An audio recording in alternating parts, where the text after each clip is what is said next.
Seguidores do YouTube e Telegram. Bem, gente, eu tô meio ausente aqui do canal um pouquinho, porque eu tô fazendo um curso. Gente, esse curso, na verdade, é tipo uma mentoria. E essa mentoria, assim, as aulas são tão alternativas, são de madrugada, às vezes eu varo à noite, às vezes o mentor chega 3 horas da manhã e começa a fazer live. E eu não quero perder, porque realmente é um psicanalista bem interessante. Bem, vamos lá, né? Hoje o vídeo é sobre como, né, diferenciar a sociopatia, né, da psicopatia e a megalomania do narcisismo. Bem, existe uma grande diferença, a gente vai aqui no decorrer do vídeo entender isso, entre sociopata e psicopata, né? Entre sociopatia e psicopatia. O sociopata em si, ele é um transtorno, ambos na verdade são um transtorno, né, de personalidade antissocial, chamada de TPAS, né? TAPAS, entre tapas e beijos. Então, esse comportamento, né, que na verdade é um transtorno de personalidade, para ambos tem a mesma classificação, porém existe uma diferenciação. Um é inerente ao sujeito, né? O outro é desenvolvido pelo meio que às vezes pode influenciar essa pessoa, por exemplo, a ter um transtorno ali de personalidade antissocial. O outro é inerente à pessoa, não é, o ambiente não influencia em nada, inclusive não tem poder nenhum de influenciar, porque, por exemplo, na psicopatia, quando a gente está falando de psicopatia aqui, só para não confundir, não tem a ver com os traços de psicopatia. Óbvio que pessoas que têm traços de psicopatia muito alto e tá demonstrando ali no convívio social, tudo bem, a gente às vezes até dá uma confundida, eu já fiz um vídeo sobre isso, vocês maratonar o canal, vocês vão ver. O psicopata no traço, quando é no traço só, e ele tem outros traços também gritantes ali, não vai conotar um psicopata, por exemplo, forense, ou um comportamento antissocial, né? Um transtorno de personalidade antissocial. No transtorno de personalidade antissocial, existe ali, né, uns parâmetros de observação que você vai ver, né, no tratamento, ou quando a pessoa está trazendo a escuta, ou mesmo quando, às vezes, é uma terapia de grupo, o grupo traz, né, por exemplo, algum tipo de manifestação relacionado àquela personalidade ali, ou aquela pessoa que, às vezes, está dando ali algum desequilíbrio ali no grupo, né, porque às vezes acontece isso, né, quando você está, por exemplo, numa terapia de grupo, às vezes você tem um indivíduo ali que tem uma psicopatia alta, e ele tem aquela conotação que a gente já sabe, né, quanto mais psicopatia a gente tem, e se, por exemplo, tiver esquizoidia também, mais racionalização vai ter nas relações, e menos emoção. Então aqui a gente toma muito cuidado, porque quando você vai diagnosticar alguém, você tem que estar ali ligado nessas nuances, porque às vezes você fecha,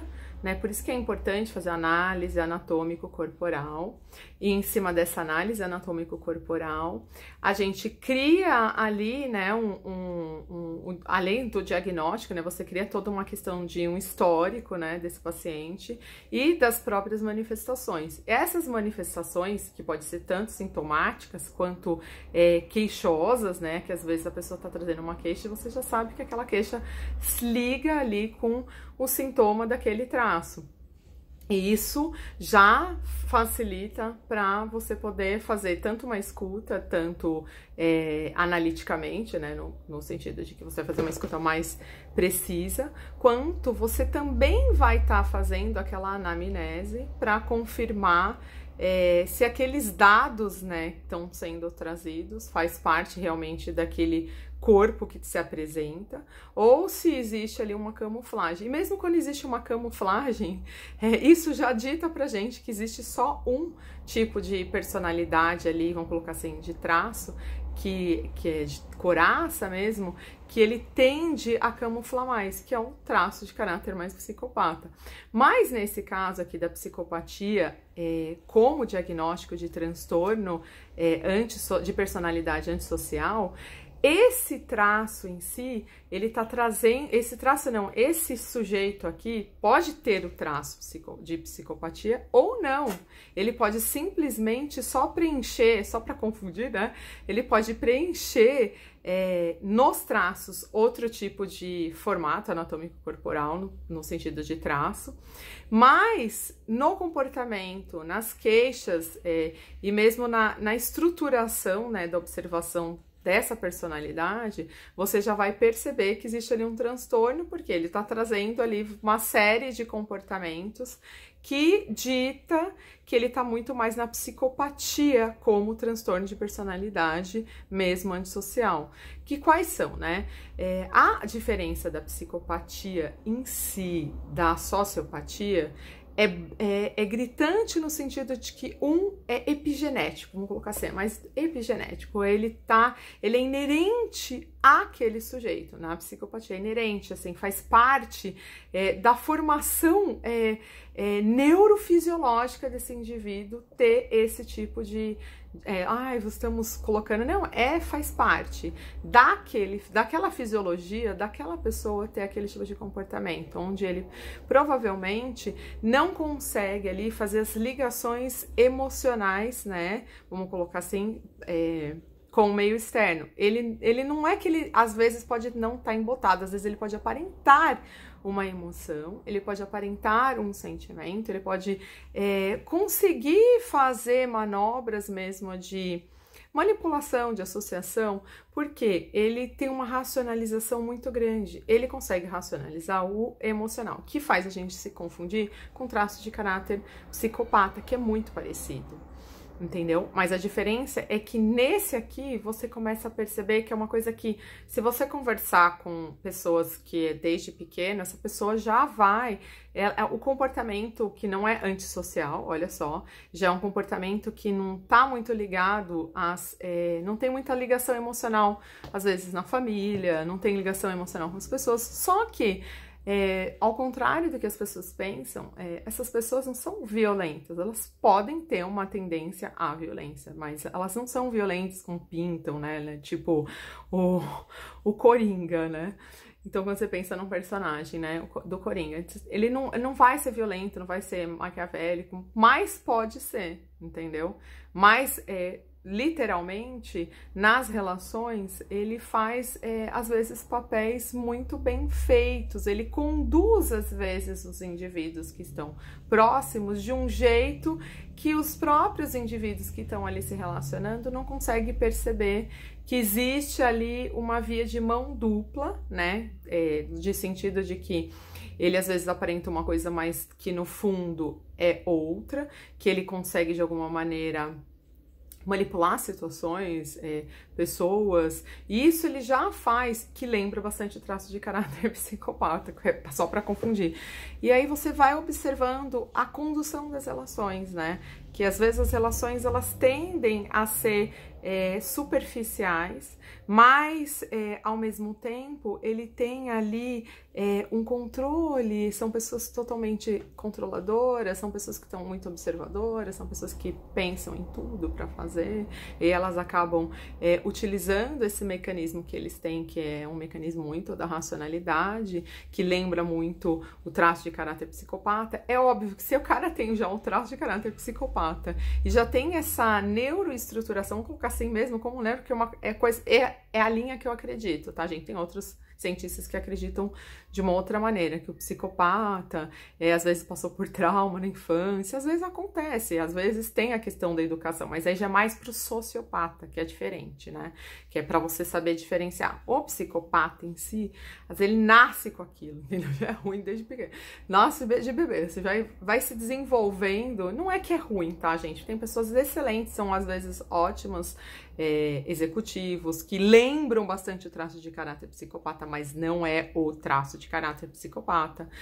São pessoas altamente funcionais, só que elas têm um embotamento emocional muito grande, às vezes elas não têm emoção, elas não conseguem desenvolver emoção com as pessoas, elas não conseguem desenvolver ligações emocionais. Aí você vê assim, não tem ligação emocional com a mãe, nem com o pai, nem com ninguém da família, e essa ligação assim, às vezes é diferente, por exemplo, do sociopata, que às vezes você teve uma família ali cagada.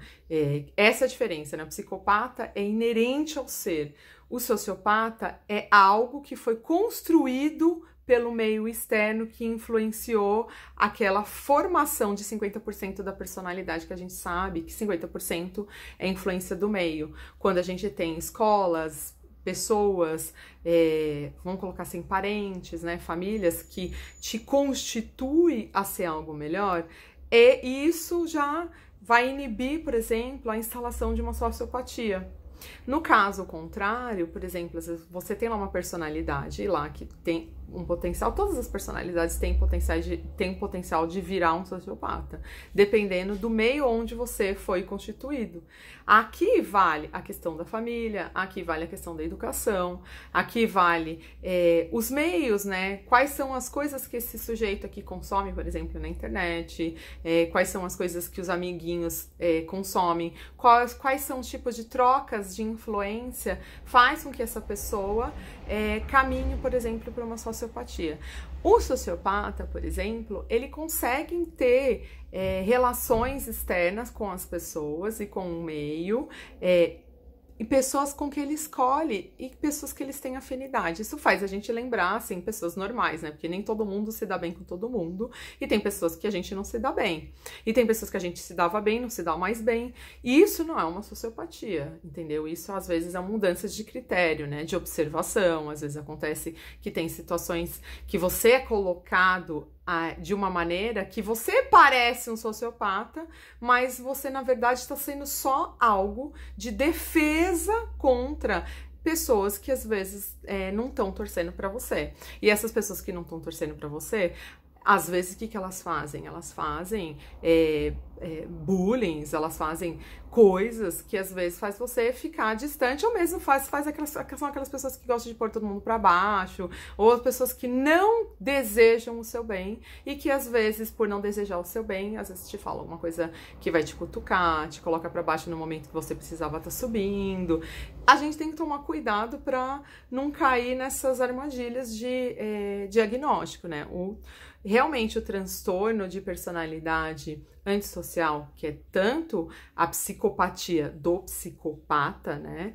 E não do traço, mas do psicopata, e o sociopata da sociopatia, elas têm uma grande diferença que é inerente, entendeu? Um psicopata pode ser um sociopata ao mesmo tempo, entendeu? Porque mais sociopata, assim, do lado externo, não do lado interno. Porque externamente, ele pode ser só um sociopata, as pessoas percebem assim, é um cara que, tipo, não tem muita emoção, se dá bem assim só com pessoas que ele tem interesse, que pode estar trazendo algum tipo de vantagem. Isso é da psicopatia, como psicopata. O psicopata, ele realmente faz relações, são relações de interesse, ele não tem nenhum tipo de sentimento quando é psicopata total, né? Ele não tem um sentimento e não desenvolve uma emoção para com as pessoas. E ele pode ser um sociopata junto, porque às vezes, por um mecanismo mesmo de manipulação, ele se apresenta legal para algum tipo de grupo e, sim, ninguém vai perceber nem nada que o cara tá ali de alguma maneira só manipulando, que isso é da psicopatia. Mas, quando a gente vai fazer um histórico, vai fazer realmente uma escuta e a gente vai escavar essa personalidade, você acaba vendo que isso vem assim desde lá, de muita tenridade. E essa tenridade vai estar trazendo cada vez mais um afastamento, um embotamento, e essas emoções e essas coisas que as pessoas sentem e que ele percebe das pessoas, ele percebe isso, ele manipula, mas ele não sente. Entendeu? Já o sociopata, não. O sociopata, ele sente, ele tem 50% ainda ali, vamos colocar assim, que é do bem, entendeu? Os outros 50% foi a influência do meio, da educação, da família, do lugar, às vezes, onde ele vive, né? Realmente do meio, que foi fazendo com que a vida dele foi se endurecendo. E aí ele foi criando ali uma coraça, que a gente chama, né, mais no lado mais haitiano, do caráter, que coloca ele nessa posição, que é uma posição mais exclusiva, vamos colocar assim, ele excludente, na verdade, né? Ele exclui algumas pessoas em algumas situações, e essa exclusão não é que vem do ser dele, porque assim, ele tem afeto, ele é uma pessoa impulsiva, por exemplo. Um psicopata, ele não tem impulso. Ele, assim, é uma pessoa que é altamente calculista. A gente pode pensar na personalidade, assim, sei lá, um sociopata seria um psicopata, vou colocar ali o Coringa, mas também aquele Maquiavel, sabe? O Maquiavel era bem psicopata, porque ele fazia tudo calculado. Um sociopata, por exemplo, a gente pode pensar tanto na megalomania quanto, por exemplo, na estrutura mesmo psicológica, o Napoleão. Que o meio, por exemplo, Napoleão Bonaparte era uma criança de sangue azul, que pai e mãe era da realeza, só que o pai e a mãe do Napoleão, por exemplo, eram pobres. Eram os poucos, né, da realeza ali que eram pobres, mas como eles tinham sangue azul, né, vamos colocar assim, eles tinham sangue da realeza, essa família foi ajudada por uma pessoa da realeza rica, e essa pessoa da realeza rica tinha, na verdade, estava de olho na mãe do Napoleão, né, que depois ficou viúva com 8 filhos, e Napoleão foi crescendo porque ele ganhou dessa pessoa uma posição para estudar numa escola francesa. Ele foi educado, né, de uma maneira italiana, né, com um idioma italiano, era corso, e no fundo ele foi exposto, olha só, né, olha só como é interessante isso, ele foi exposto no meio educacional dele, quando ele foi colocado, por exemplo, com 5 anos de idade, e depois foi estudando com 9 até 9 anos, depois ele foi indo assim na escola, ele começou numa escola francesa, ele não falava nada de francês, e quando ele entrou ali, ele sofreu muito bullying, entendeu? Só que como ele tinha uma personalidade muito forte, ele foi aguentando os bullying, foi transformando esse bullying numa certa rebeldia, e essa rebeldia foi desenvolvendo nele tanto uma megalomania, que é o que a gente vai falar agora, que é a diferença da megalomania com o narcisismo, existe uma grande diferença, às vezes as pessoas confundem, né? Mas, por exemplo, o Napoleão, ele foi tão chicoteado pelas questões sociais que ele vivia, né, dificuldade, mãe viúva, depois com 8 filhos, ele sendo o arrimo de família, e ele foi aguentando muita coisa, para depois ele achar uma Josefine, né, que no final depois ele foi o corno mais famoso do mundo, mas depois perdoou e ficou tudo beleza. Mas o Napoleão, por exemplo, ele sofreu muito bullying. Então, assim, de alguma maneira, ele tinha uma sociopatia adquirida pelo próprio que ele estudava numa escola francesa, cheio de milionários, vamos colocar assim, né? Eram todos da realeza, todos ricos, e ele era o único que era bolsista, por exemplo. E por ser bolsista, ele era tratado como se fosse lixo. Mas daqui a pouco ele mostrou assim o alto potencial intelectual que ele tinha, e ele foi crescendo para depois, né, virar um imperador que a gente sabe. E depois tudo bem que depois ele de um tempo caiu, mas ele chegou no topo, né, da era militar lá da França, e conseguiu de alguma maneira se transformar no imperador da França, e ainda colocou, né, Josefine como a imperatriz.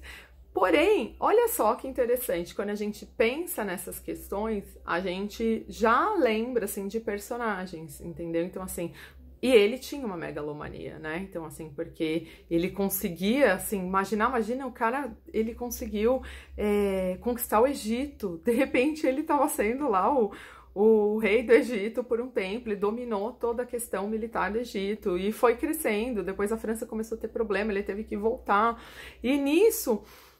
os problemas que ele...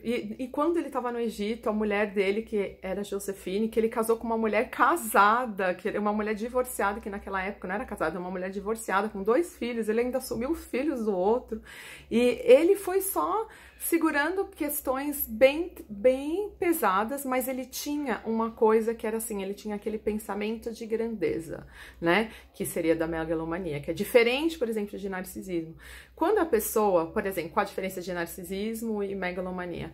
Na megalomania, a megalomania já não é considerada um transtorno, ela já até saiu do manual de psiquiatria. Porque ela não é considerada um transtorno, ela é só considerada, na verdade, uma exacerbação das suas próprias qualidades. É uma pessoa que tem uma hiperautoestima, que ó, se todo mundo fosse megalomaníaco, o mundo talvez fosse até melhor, né? Porque todo mundo ia se sentir maravilhoso, ia achar que é todo poderoso. Ele, no fundo, ele na escolinha, quando ele era pequeno, lá fazendo as manifestações dele, as pessoas faziam bullying contra ele, tava lá com o nariz empinado, Peter, e ele no meio, o Napoleão no meio do pessoal do colegial dele, ele era o mais baixinho. Todos os franceses tinham uma estatura, ele tinha acho que 1,68 m, e todos tinham uma estatura bem maior que a dele, e ele se sentia assim, tipo, era aquele baixinho folgado, ele se sentia o máximo, o mais poderoso, e ele foi criando uma couraça do caráter naquilo, porque no meio, além dele ser o mais pobre, além dele ser o mais baixinho, entendeu? Ele foi criando ali uma couraça, e essa couraça, ao invés de colocar ele numa baixa autoestima, achando que ele era o baixinho, ele fez assim, vocês podem ser até os mais altos, mas eu vou botar todos vocês no chinelo, e foi mais ou menos o que ele fez. Então a megalomania, nesse caso, botou ele numa situação de autoenfrentamento sobre si. E esse autoenfrentamento sobre si e a busca da perfeição e do máximo potencial que alguém pode ter, assim, vamos colocar assim de uma coisa mais conática, mais filosófica, o cara vai buscando as forças lá de dentro, e ele foi desenvolvendo, de repente ele já era uma criança com 17 anos, que vamos colocar um adolescente que conseguiu liderar um exército, já conseguiu ter pensamentos e ter estratégias que ninguém com aquela idade teria.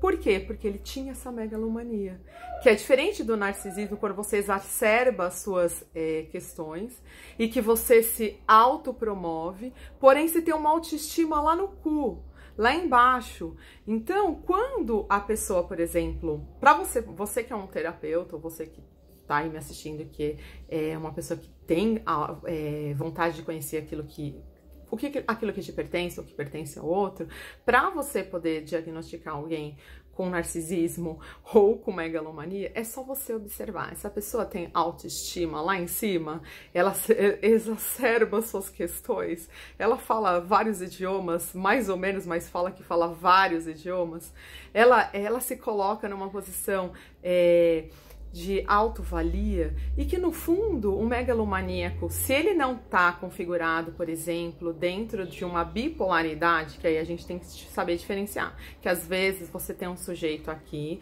que ele de repente tá naquela fase maníaca, e ele fala, se enaltece, de repente tá naquela euforia e começa a contar histórias, mas é um cara, por exemplo, bipolar, e ele tá naquela fase que a gente chama de hipermania, né, ou de hipomania, e de repente ele tá nessa fase e ele tá ali vamos colocar assim, lá no topo da montanha, e ele tá ali usufruindo de todas as neuroassociações positivistas que essa doença promove, e ele pode estar se manifestando com a megalomania, entendeu? Justamente por ser decorrente, por exemplo, de uma bipolaridade. Mas tirando a bipolaridade e indo só para uma classificação de diferenciação de, vamos colocar assim, de narcisismo e megalomania, um megalomaníaco, para você saber exatamente qual que é a diferença, ficar bem fácil, que nem da psicopatia e do sociopata, psicopatia é inerente ao ser, vem da epigenética desse ser, desde as neuroconstituições. O cara foi sempre assim, desde você ver aquela criancinha bebezinha já, tipo, monstrinho, né? E vai crescendo, e o sociopata, não, já era uma criança afetiva, e ela vai sendo cagada durante todo o processo educacional, convivência no meio, questões, que vai ali colocando esse sujeito em uma sociopatia. O cara gera uma impulsividade, olha só a diferença, o psicopata, ele é frio e calculista para tudo. Aí você pensa lá, Maquiavel. O sociopata, não, ele é reativo, entendeu? Ele reage a uma situação e às vezes ele reage impulsivamente porque tem emoção aqui. Entendeu? Só que essas emoções são estupradas por questões que ele foi invadido ou que de alguma maneira ele foi influenciado sem ele perceber que o meio influenciou aquele comportamento e ele vai às vezes se afastando e vai escolhendo grupos, indivíduos e coisas pelas quais ele possa se ligar. O psicopata, ele pode se ligar com qualquer pessoa, ele se dá bem com todo mundo, entendeu? E só que ele não tem uma emoção real e ele, de alguma maneira, simula e cria ali cenários para com que as outras pessoas achem que ele seja uma pessoa normal, que ele tem sentimentos, às vezes não, às vezes é uma pessoa extremamente fria, realmente calculista, e às vezes pode ter agressividade ou não. No caso do sociopata, pode sim ter uma agressividade. No psicopata pode ter ou não.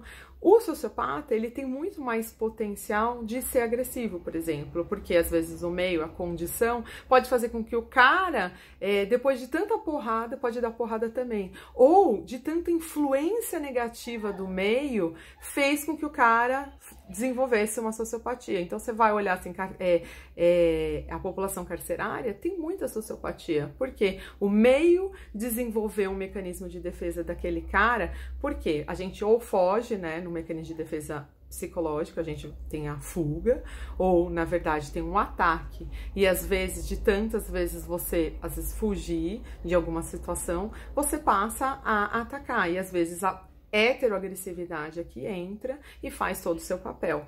No caso, por exemplo, de um megalomaníaco, o megalomaníaco, para você diferenciar de um narcisista, é muito fácil. O narcisista em si, ele tende a se colocar como uma coisa pomposa, maravilhosa, tipo, ele se ama ali, tá fazendo um exercício para ficar gostoso, só que ele não está se sentindo gostoso lá dentro. Lá dentro ele tem uma autoestima que tá lá no fiofó, tá lá embaixo, tá cada vez mais se deteriorando e ele fica ali numa autodefesa e você é aquelas pessoas que a gente fala que por fora boa viola, por dentro pão bolorento. E no caso do megalomaníaco, não. O megalomaníaco é aquela pessoa, às vezes, que, tipo, você até olha, assim, lá de fora e fala assim, meu, essa pessoa é feia pra caralho, entendeu? Mas a pessoa se sente linda, a pessoa se... Aí você fala assim, isso é ruim? Não, é maravilhoso. Se todo mundo fosse megalomaníaco, o mundo ia ser bem melhor. Porque, no fundo, as pessoas iam estar se sentindo muito bem. Mas também tá se sentindo muito bem, superficialmente, induzido, por exemplo, por essas coisas de motivação, que na verdade a motivação é que nem droga, né? Você vai ter que precisar fazer motivação todo dia. E às vezes mecanismos motivacionais te coloca nessa megalomania. A gente pode observar isso em cursos motivacionais, né? Tipo, não que eu seja contra, se a pessoa souber usar com doses terapêuticas para poder melhorar o campo da praxis e fazer com que esse conatos, né, faça frente àquilo que realmente, né, vá para a potência de vontade, mas se você não sabe usar e você vai usando isso como se fosse um amuleto, isso na verdade vai só superficialmente te neurosustentar. No caso da megalomania, para você diferenciar, aqui voltando, né, para você diferenciar, ele tem autoestima lá em cima, Napoleão Bonaparte. Aí você imagina, né, porque olha, o cara saiu de uma família que mesmo que sendo real, pobre, sendo bolsista, ele se transformou no imperador da França. Então, quando você pega essa história, né, e você vai vendo, assim, que na verdade, assim, ele passou por bullying, que ele, além de ser bolsista, era o carinha mais baixo da escola, ele passava por tanto bullying, que ele desenvolveu uma certa, né, sociopatia para algumas questões. Ele ia pro exército mesmo para matar, e ele usou o exército como uma forma de, olha só, de defesa, só que isso foi a favor dele. Ele usou o mecanismo de defesa que ele foi criando desde ali, vamos colocar, de uma idade que ele já estava percebendo as coisas como funcionavam, né, que tinha alunos mais ricos do que ele era bolsista e que tinha uma mãe ali que tinha 8 filhos e que no final, depois dessa família dependia dele, essa mãe com os filhos dependiam, que ele era o único da família que tinha, que eles falavam, né, aquele salário fixo, entendeu? Que era garantido que ele ia ter aquele dinheiro. Então, assim, ele foi criando uma força dentro dele e a megalomania do Napoleão é uma megalomania linda. Porque ele, no fundo, ele foi ali criando, né, essa potência dele. Lógico que quando ele passou com problemas ali com a Josefine, né, traindo ele enquanto ele tava lá na guerra do Egito, tava lá, né, na dominação do Egito, ele ficou muito chateado, né, porque saiu coisas no jornal lá, mostrando que a mulher, né, deu uma escorregada, né, E só que, ao mesmo tempo, quando ele chega, ele bota ela de castigo, dá uns safanão nela ali, deixa ela de castigo lá fora, no frio, e depois ele volta e perdoa e transforma essa mulher numa imperatriz junto com ele. Então, o que significa, assim, que o cara, além de tudo, o cara, ele passou por tantas questões psicológicas e ela era mais velha do que ele, tinha 26 anos, ela tinha 32 quando eles se conheceram. Então, ele ainda pega uma mulher que, assim, que na sociedade dele, a família dele totalmente contra o casamento, todas as irmãs eram contra, sacaneou a mulher na hora do casamento, lá soltando o treco do vestido de noiva, lá que eu esqueci o nome, lá que era de rainha, e o manto, né, da rainha, soltou o manto, assim, ela quase caiu porque ela era super magrinha, e aí as irmãs todas dele sacaneando ele, a mãe, todo mundo contra o casamento dele com ela, e ele ali enfrentando a questão, né, tipo, eu gosto dessa mulher, eu a perdoo, essa mulher é a melhor, e botou todo mundo pra correr e casou com ela, fez ela, perdoou, então vai ser super resiliente. Então você pensa que às vezes uma megalomania é uma coisa ruim, dependendo se tiver associada, por exemplo, a uma bipolaridade, a gente sabe que tá na fase maníaca, tem que dar remedinho, né? Tem que passar no psiquiatra, tem que fazer um acompanhamento, né? Não pode deixar a coisa degringolar, que senão o que acontece? Os caras em megalomania, às vezes eles gastam todo o recurso financeiro comprando 5 Ferrari, se o cara é rico, né, comprando todas as coisas, senão se é pobre vai gastar todo o dinheiro do cartão e depois vai ter pra pagar. Então, assim, tem que tomar cuidado, né, se você tem uma megalomania que tá associada a uma doença psiquiátrica, aí você tem que realmente, não um transtorno psiquiátrico, você tem que realmente medicar, e se alguém tá do lado de fora vendo a bagaça acontecer, tem que ir atrás e tratar. Agora, por exemplo, se o cara só tem uma megalomania, assim, tá enaltecendo a si mesmo, exageradamente, mas que não tá fazendo mal pra ninguém, que não tá causando mal pra ninguém, às vezes tá contando uma mentirinha, entendeu? Assim, sem ser um mitomaníaco, né? A gente tem que tomar cuidado, né? Que também tem uma diferenciação aqui de uma mitomania, né? E de uma megalomania. O mitomaníaco, ele já é uma pessoa patológica, ele já tem uma mentira patológica. Então, assim, às vezes ele enaltece as questões aqui, porque tem, às vezes, vamos colocar assim, uma autoestima baixa, problemas com autoimagem, outros tipos de problemas psicológicos. Já o megalomaníaco puro, diferente do narcisista, por exemplo, o narcisista sempre tem, gente, as pessoas pensam que os narcisistas são pessoas que estão ali com a autoestima lá em cima e que estão ali fitness, às vezes tem um corpo bonito, mas é aquele velho ditado, né, por fora boa viola, por dentro pão bolorento. Então, o megalomaníaco em si, lembrando o Napoleão, são pessoas que, dependendo de como elas usam a megalomania, podem ser grandes homens, entendeu?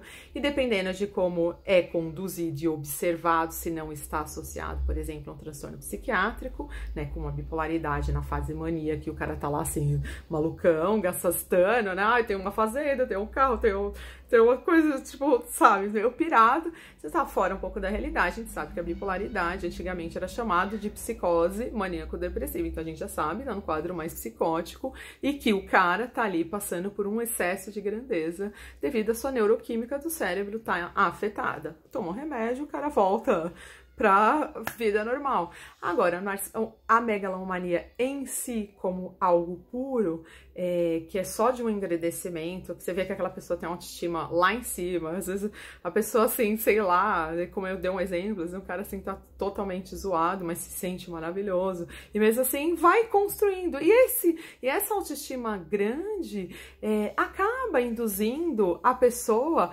a conseguir coisas melhores, porque ele tá sempre buscando o melhor. O cara saiu de bolsista para imperador, bolsista de um colégio onde ele era muito zoado por todos os amiguinhos, né? Você imagina, né? Então você tem lá um bolsista e que além de tudo era o mais baixo da sua classe, enquanto todo mundo era bem mais alto.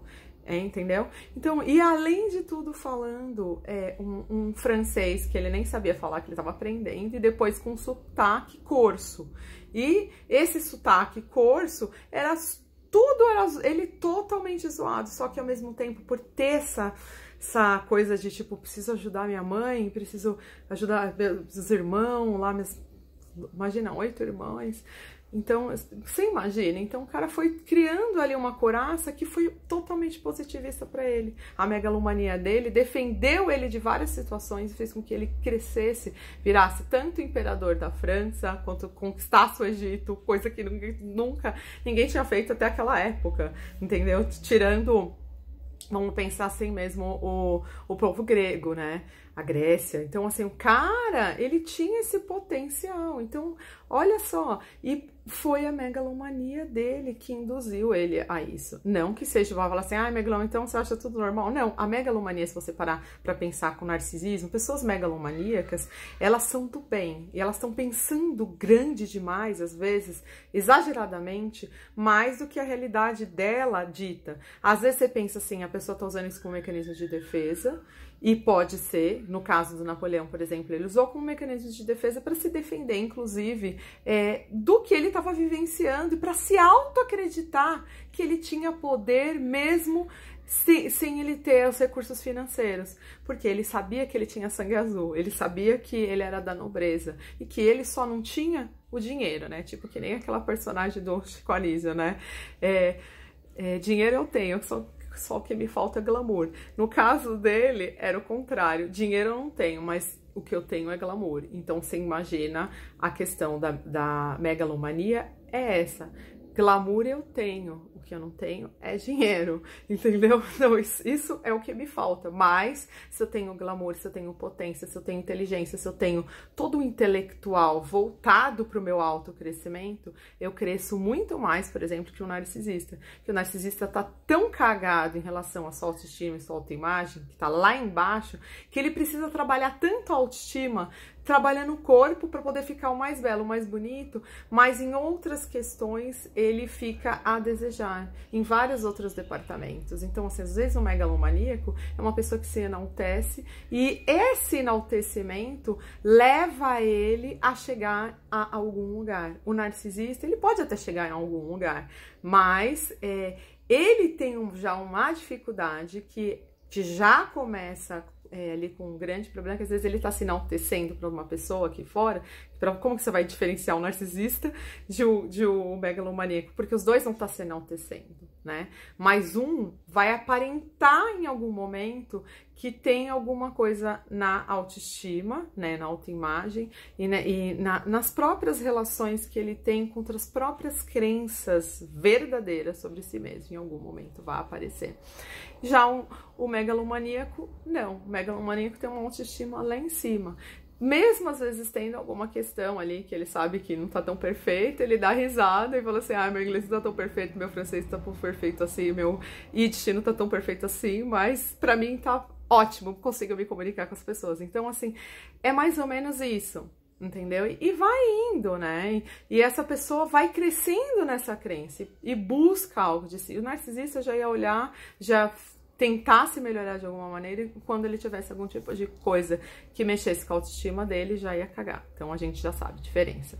psicopatia, né? A gente tem aqui um indivíduo que ele tem um desenvolvimento, né, neuropsicológico que é inerente ao ser dele, e ele tem toda a questão de embotamento, tem toda a questão de falta de realmente de envolvimento emocional. O sociopata até tem relacionamento emocional de 50%, mas devido ao meio ambiente, ele foi criando uma couraça de dificuldades com relação a se relacionar com outras pessoas que estão fora do círculo dele, e ele pode desenvolver uma certa reatividade e às vezes até uma certa agressividade com o meio que tenta impor algumas questões com ele, para ele poder ficar ali, às vezes respondendo algum tipo de questão. São pessoas que têm dificuldade, por exemplo, o sociopata tem muita dificuldade de permanecer num emprego, de permanecer numa amizade, de quando ele faz amizades, tenta emprego novo, tem dificuldade de se relacionar, às vezes até num casamento, não consegue ter casamentos nem relacionamentos duradouros. Um psicopata, se tem um acordo, se ele é tão frio em algumas questões, que acordos aqui vai lembrar do traço de caráter psicopata, e se ele tiver o traço de caráter psicopata, vai ficar muito mais nítido isso, entendeu? O psicopata já não, ele pode se dar muito bem nos negócios, ele pode, justamente por ser psicopata, conseguir fazer altas negociações, porque em negociações que envolvem sentimento e emoção, e ele não tem, ele consegue ser frio e calculista como Maquiavel, né? E aí quando você pensa em megalomania, você pode pensar, por exemplo, Napoleão Bonaparte e todas as estruturas, né, do que a megalomania pode dar se ela, por exemplo, não tá numa bipolaridade. E o narcisismo, como eu já coloquei aqui no canal, é só vocês assistirem aí sobre do realmente narcisismo primário, nos narcisismo que é patológico, que existem diferenças. Agora, personalidade narcísica como patológica é aquela que a gente já sabe, onde a pessoa tem realmente questões voltadas mais para autoestima e autoimagem, e que não está relacionado com aquele narcisismo que também vocês já estudaram aqui no canal, para quem já tá aqui faz tempo, que o narcisismo todo mundo tem, que é primário e que ele vai sendo desenvolvido. E depois disso ele vai sendo trabalhado, vai sendo sublimado e vai sendo colocado ali com um processo de castração simbólica em outro lugar, que é diferente, tá, gente? Quando você tem um narcisismo aqui, personalidade narcísica, e uma personalidade e alguém que tem uma megalomania, você vai saber diferenciar, justamente porque o megalomaníaco é uma pessoa extremamente bem trabalhado, no sentido de que a pessoa tem uma autoestima muito boa. O narcisista verdadeiro mesmo, na questão patológica, ele tem problemas de autoestima e autoimagem. Essa é a diferença.